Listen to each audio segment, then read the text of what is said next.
Hello, I'm Philip Stoten. I'm here on the Scoop Studio at Productronica 2017. I'm joined by Jason Spera from Aegis. Jason, great to see you again. You've got a new numbering system for Factory Logics. You've now launched Factory Logics 2017. What's new in that package? Well, 2017.1 is a pretty big extension of what we had. Our warehouse control is now extended into incoming inspection and the ability to handle that. Our customers were driving us all the way out to the loading docks. They said, well, wait, you have all the quality data from the rest of the factory. Now we need to back the quality up into incoming. That's one area. Our tactical planning system now is much more sophisticated, where the impact of scheduling, because as you know, we're gathering all the real-time data as to what's actually going on, material availability on the lines, the status of all the machines, and we have basically a virtual whiteboard where you can drag all your work orders around, and it shows all the knock-on cascading effect of, well, this isn't available, but worse, this subassembly is now going to be affected by that delay and all the way down the tree. So it's pretty powerful extensions in that area. And then when it comes to stuff that's more Industry 4.0 related, the issue of flexibility, engineered order, configured order has been made much more powerful now, where literally the ERP system can send into us, this is effectively a one-off variant of that build. We need the factory to make it, and our system can create the process dynamically, including the visual and work instructions, everything dynamically recreates, because as best we know, there's no system on the market that actually can do that, because the traditional model is you basically set up your route, engineer in the office sets the route up, and then they assume that's how it's going to go, but in manufacturing, that's not ever how it goes. So our system can adaptively change without human intervention to build whatever's necessary, or if a line down condition happens, to switch to an equally capable process to keep everything running. It's a big development, and that agility is really important. What I thought was interesting was when you talked about your customers asking you to go out beyond the walls of the factory. To me, there's going to be more of that. It's going to go down the supply chain through more and more tiers. Just switching hats for a moment. Today we had the announcement of the Hermes standard program. You've been working very actively with CFX. We had a roundtable at SMT-AI where there was a real kind of meeting of minds with yourself and Mark Ogden on the way those interfaces work together. How's that progressed, and what's today's announcement meant to CFX? Well, myself and speaking on behalf of the IPC, it's actually a very positive announcement.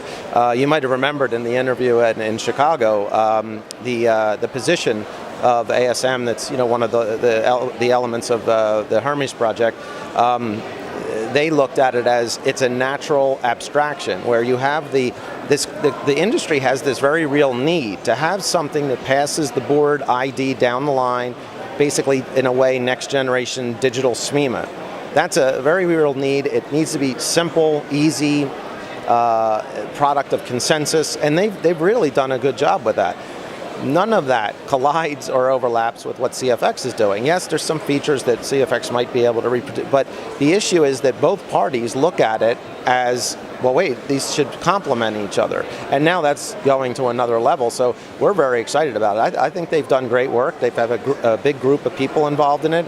But the important thing is that as with CFX, Hermes was the product of committee consensus. Yes, it was driven by a few specific vendors, but it's been a good achievement, and we look at it as a great thing to work with. Yeah, and when you look at CFX and you look at Hermes, once we've got these standards, we need to be able to utilize them. We need to be able to create applications around them. You've got some visualizations on your booth, but you've also done some other stuff in that area. We have.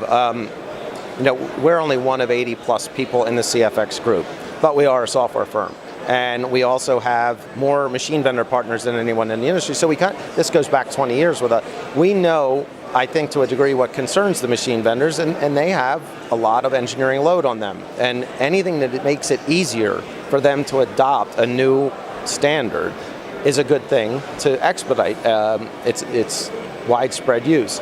So in the process of helping contribute to the CFX data content that Aegis has been contributing to, our engineers actually doing it built a toolkit that makes originally was to make it simpler for them to send the messages, test them, and so forth. And we actually, as of this morning, the IPC announced it. Aegis donated it free and clear to the IPC, who will now post it to an open source site so the whole industry can take it and evolve it, or literally put it in their systems and start emitting CFX messages. Yeah, and that free and clear is really important. No complexities, no terms and conditions. Nothing. Everybody gets to use it. As of yesterday, Aegis no longer owns it. So yeah. Yep. And I think what's really exciting about that, as an example, is that for me is part of a new era we find ourselves in, where there is this strong desire to collaborate. And I don't know if it's been forced on you as vendors by the market and Smart Factory, or it's something you've always wanted to do, but it just feels very collaborative at the moment. It's funny you say that, because only this morning in another event, I was thinking that because we've been in business for almost 21 years now, and I've never seen anything quite like this. And I think a theory I have is that there's such a strong desire in the industry to get to the Industry 4.0 benefits, and we all know the customers are not going to tolerate a delay to that much longer. And if there's two elements, there's the benefits and how we do that. That's really the complicated. How is the machine vendor going to use the data? What intelligence and AI are they going to use? And then for our type of world at the MES, what AI or heuristics are we going to do to use the data?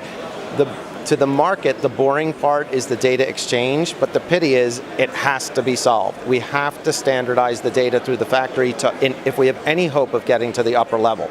And I think that maybe made everyone realize, you know what, we can't have our different maneuvering or anything or protecting our spheres. We have to all solve this together, and then I guess maybe we'll fight it out as to who has the best intelligence layer. I don't know, but it is great that everyone is, most everybody is working together rather than individually on this. Yeah, and I think that collaboration is, like I say, it's a new thing. But I think also we've realized if we want to get to this Smart Factory nirvana that we've all been talking about for 2 or 3 years, we can't do it on our own. It's all about collaboration. Because of that data. Yeah. And it's, the data being generated by these systems really can't be considered proprietary to an entity anymore. It has to be exposed, and I think everyone kind of knows that now. Yeah. So. Fantastic. Well, Jason, thanks for stopping by. It's my pleasure. Thanks for your time again.